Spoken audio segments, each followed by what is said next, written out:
Hi, my name is Sandy Campbell, and I'm the manager of the Shoreline Management Program here at Hartwell Lake.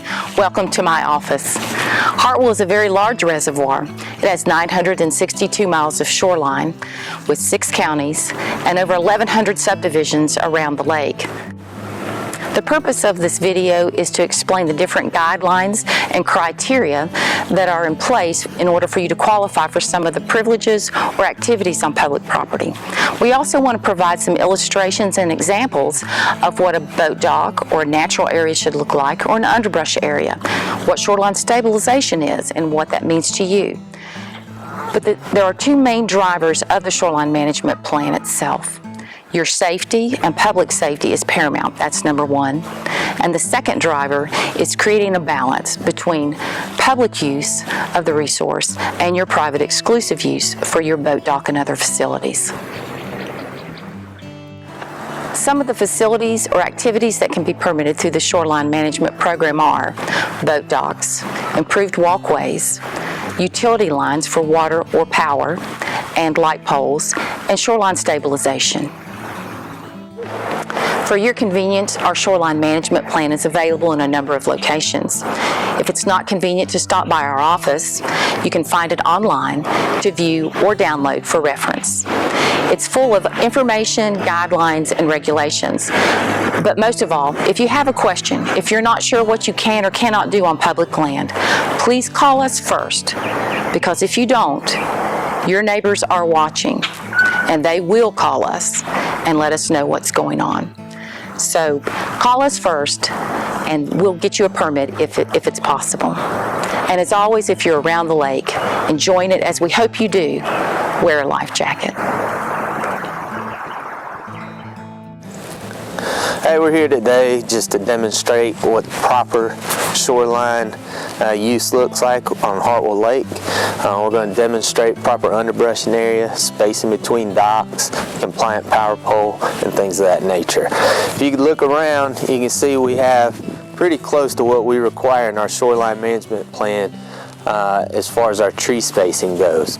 We require trees every 18 feet on center, and limbing the trees third of the height of the trees up to 18 feet. If you look at this property here, we're pretty close to our requirements. You have a lot of mature trees, and then in the few open spaces that we have, our property owners adjacent to us here have actually planted for us. We got a little oak tree and some smaller pines to fill in some of these holes.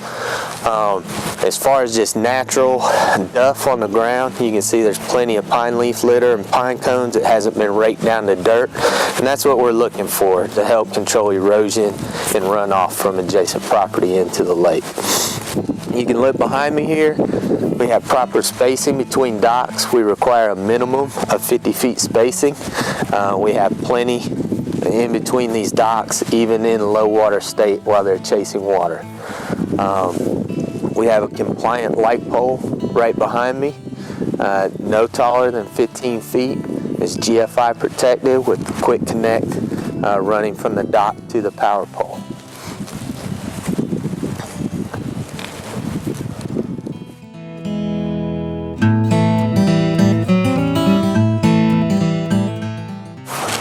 Here's a good example of an improved walkway, which is a permitted facility here at Hartwell Lake. Your walkways can be made of several materials, mainly your natural materials like mulch and gravel, pavers, but we also allow concrete walkways. They can be no wider than 6 feet and no deeper than 4 inches. They have to be stained an earth tone color, such as this one is brown, and we don't allow any cut or fill, so it needs to be laid on grade down to your boat dock.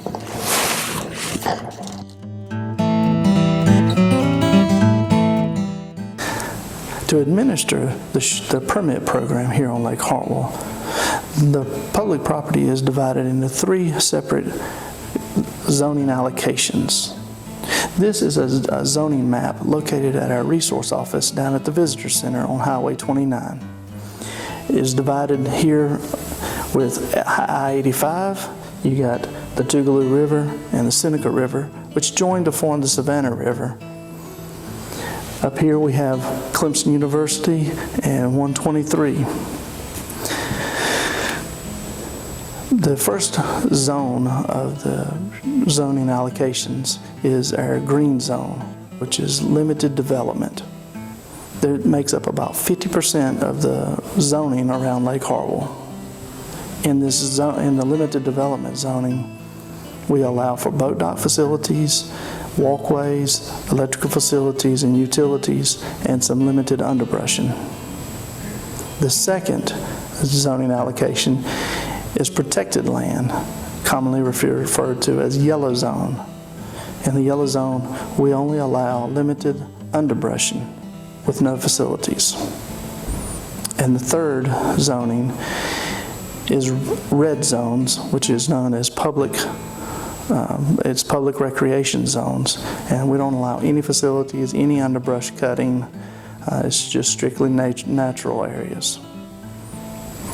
The Lake Hartwell shoreline allocation map is the most liberal of the zoning maps of the U.S. Army Corps of Engineers lake projects nationwide. The current allocations have no plans for any changes. Thank you.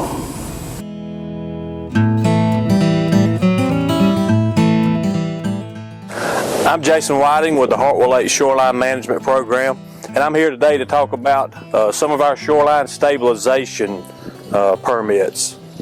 We have an example here of what we call riprap, and we will allow you to come in and armor a bank that has been eroded away or is starting to erode, and you can do that with riprap or retaining walls. This is a value to the customer, to the overall project, in that we allow you to stop the erosion of the bank, which would in turn silt into the lake. You are allowed to riprap a bank at a minimum elevation of 655 and a maximum elevation of 665. Sea level. Sea level, means sea level. This means that the eroded bank can be armored within those parameters. In certain situations where it's just a general rolling topography like we have here, the riprap, the actual stone placement works fine. There are some instances, maybe on a higher bank or something of that nature, you can come in and actually build a retaining wall. Retaining walls can be wood in nature, and there are also block and capstone type retaining walls. And the same parameters with the elevations of 655 and 665 means sea level are for both material.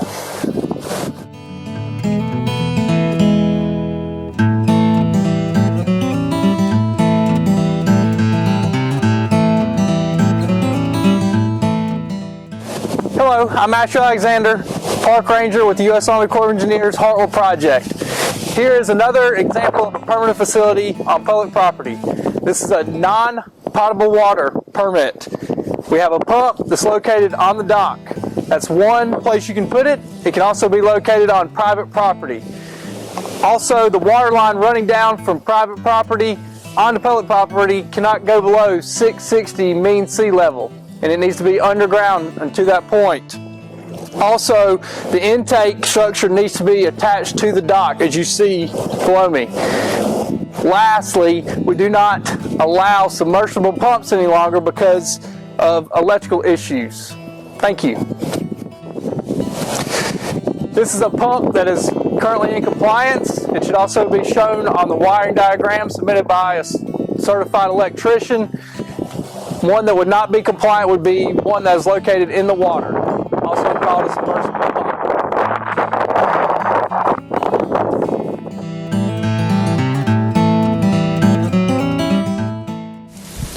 Hi, I'm Jason Quarter with the U.S. Army Corps of Engineers at Lake Hartwell. Today we're going to show you an area that has been properly underbrushed within our guidelines. We require 18 foot on center spacing requirement as a maximum spacing between the trees. The trees here are grouped naturally and underbrushed within that limit.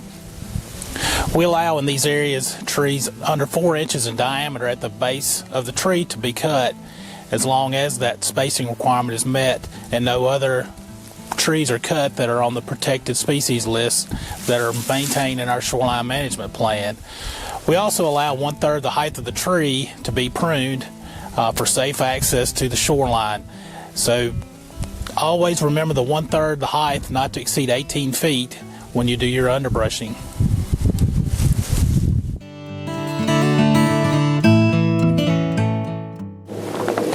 I'm Brian Peterson, Park Ranger with the Corps of Engineers at Hartwell Lake. This is an example of a power pole. Power pole should be a maximum of 15 feet high, a minimum of 4x4 treated post. Any power coming down from private property should be trenched and run along conduit. And the power outlet should be set at 666 feet mean sea level. 660 is full pull. The outlet should be attached to ground fault protection. The pole itself should be at least set at 661 feet mean sea level, 1 foot above full pull at 660 feet mean sea level. Going up to the light needs to be downlight shielded, meaning that the light shines straight down and doesn't project out 360 degrees. Any power going from the outlet to the dock should be go along the gangwalk and attached in conduit and installed by a licensed electrician. The licensed electrician needs to submit a wiring diagram form with his electrical number, his signature, and a schematic of what's installed on the dock.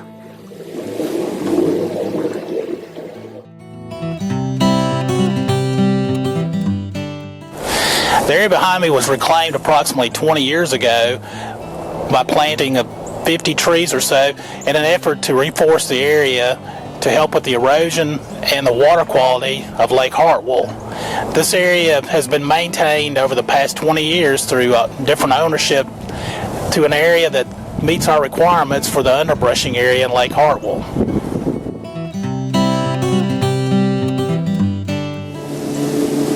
Hi, I'm Dale Bowen. I'm a park ranger with the Corps of Engineers, and I work in shoreline management, and I'm here to talk to you about the possibilities for boat dock permitting.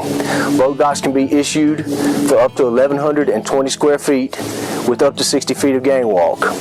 The dock that you see beside us has just a gabled roof. We also allow permits for docks that have decks on the top, but only a roof or one single deck, no second roofs are allowed. The colors for the roof, as you can see here, is green. They have to also meet the color code requirements, which are issued in our shoreline management plan. To qualify for a boat dock permit, permittees must own a piece of property that has at least 75 feet of frontage adjacent to a limited development area. Where the gangwalk and the dock meet, they must have at least 4 feet of water depth, and you must meet at least 50 feet spacing requirement from any other dock. I mentioned the 50 feet spacing requirement. That requirement is in place for navigation and safety issues, and we use laser range finders a lot of the times to measure distances between docks. And I'm going to measure over to the neighboring dock.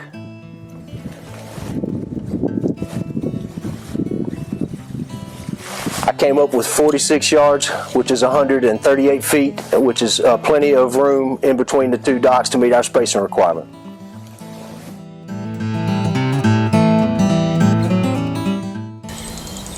We're at a location here which shows a series of the markings.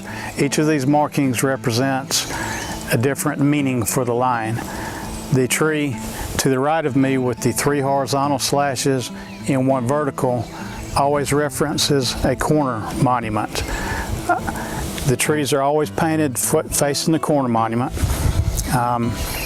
which could be either a concrete monument such as we have here, or an iron pin set in the ground and painted orange. The tree to the right of me here is a witness tree. It has 2 horizontal slashes. This tree tells me that the line goes anywhere from 0 to 30 inches out on the side of the tree that is painted. The paint is always facing the boundary line. Just down the line here we see a tree with 2 horizontal slashes and 1 vertical slash. That is a center line tree. The paint marks on that tree tell me that the line goes through the center of that tree.